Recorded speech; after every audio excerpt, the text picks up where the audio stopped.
Sang saka merah putih berkibar di rumah dinas Wali Kota Prabu Mulih pada peringatan HUT Republik Indonesia yang ke-76 yang dikibarkan oleh Paskibraka dengan jumlah terbatas hanya 6 orang.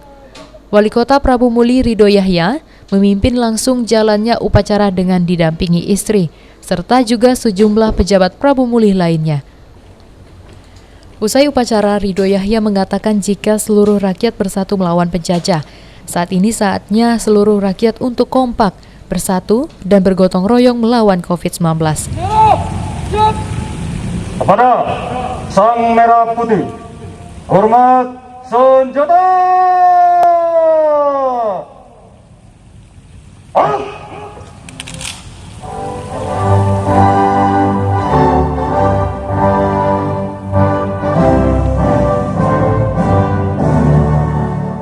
Kalau dulu kita bersatu teguh sehingga para penjajah lari dari republik ini, begitu juga.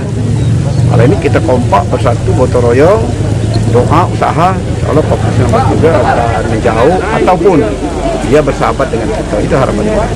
Kita harus hidup bersahabat dengan COVID, Pak. Ya, mau tak mau, suka tak suka, karena ini tidak ada kepastian kapan akan berakhir COVID.